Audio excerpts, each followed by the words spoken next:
अगर मूल निवासी समुदाय अपनी सभ्यता संस्कृति सामाजिक व्यवस्था को पुनर्स्थापित करता है, उस पर चलता है, तो उसमें पूरी दुनिया का हित छुपा है साथियों, पूरे ब्रह्मांड का बैलेंस होना इसी से तय है। क्योंकि सारी चीजों को कर लेने के बाद संयुक्त राष्ट्र संघ में जब कोई अवसर नहीं दिखाकर नहीं अंत में जो ट्राइबल समुदाय के संरक्षण संवर्धन उनके विकास की बात सुनी और इसके लिए उन्होंने दिन एक तय की जो 9 अगस्त का दिन तय हुआ और तब से हम यहाँ हमारे देश के लोग या वर्ल्ड के लोग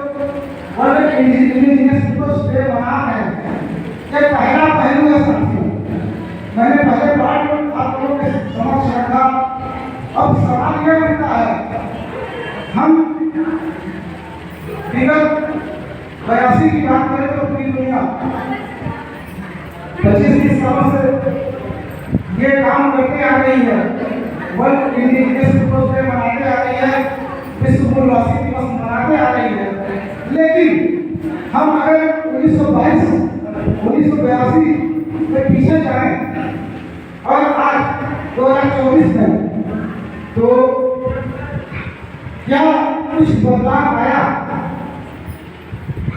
आप लोग स्टूडेंट्स यूनियन के लोग हैं,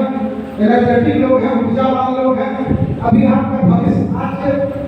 आज के बच्चे दल में भावी नागरिक होते हैं, इसलिए आप सभी को गौर करने की आवश्यकता है। क्या हमने पिछले 25-30 सालों में जनजाति समुदाय या विश्व मूलवासी संस्कृति भाषा रीति रिवाज परंपरा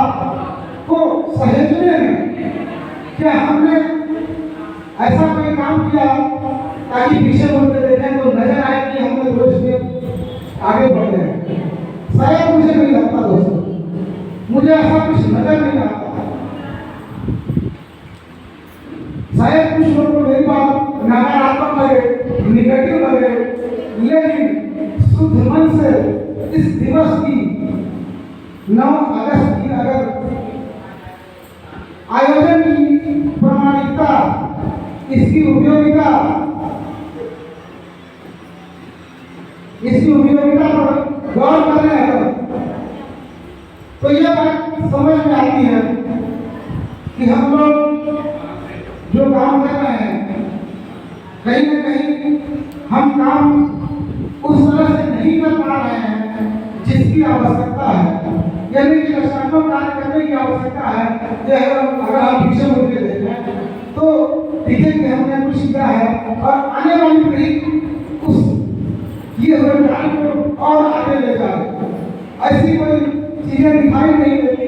इसलिए हमारे तौर तरीकों को बदलना होगा, क्योंकि समय बहुत कम है, इसलिए मैं अपनी बातों को बहुत कम शब्दों में समझने की कोशिश करता हूँ।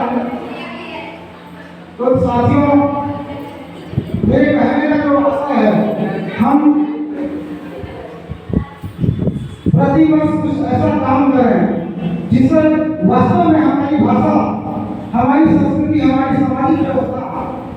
पुनर्जीवित हो, पुनर्स्थापित हो, उसकी ये दिशा हम आगे बढ़ाएं, हमारे तरफ आगे बढ़ाएं। क्योंकि जब तक हम रचनात्मक कार्य नहीं करेंगे तब तक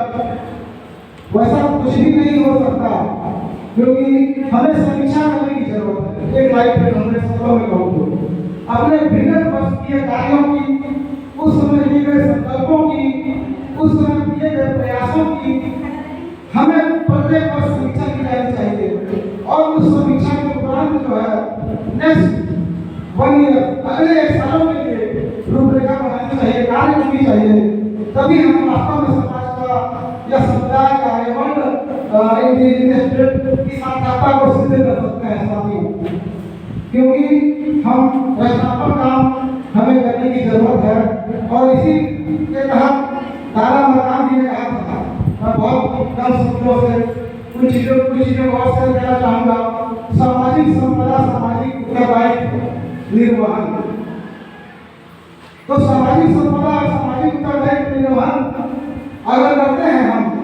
तो वास्तव में हमारी जो अपेक्षाएं हैं इस दिन से, हमारे लोगों से हमारी जो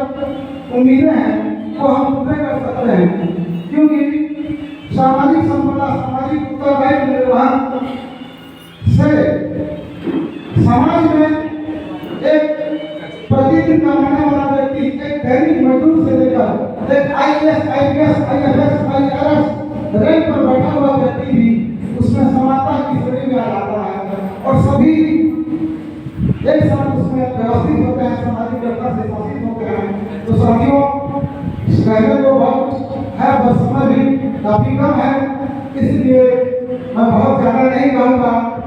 पुनः एक बार फिर से रिपीट करना चाहूँगा कि हमें अपने पिछले साल भर के कामों की समीक्षा होनी चाहिए और उसमें केवल खाना पूर्ति नहीं, अंतरात्मा से, अंतर्मन से, शुद्ध रूप से, बिना किसी लाभ लपेट के हम अपने कामों की, अपने कर्तव्यों की समीक्षा करें, तभी हम भविष्य के लिए बेहतर रणनीति बना सकते हैं, बेहतर कार्य योजना ला सकते हैं और वास्तव में युवाओं की जो सोच है, उसकी जो मंशा है, उसको साथियों फलीभूत कर सकते हैं। इन्हीं बातों के साथ, इन्हीं शब्दों के साथ, इन बत्तियों के साथ मैं अपनी बातों को विराम देना चाहूँगा। यूं न बैठो थक कर उड़ान अभी बाकी है, यूं न बैठो थक कर उड़ान अभी बाकी है और धरती का मोहरी को क्या हुआ, आसमान अभी बाकी है।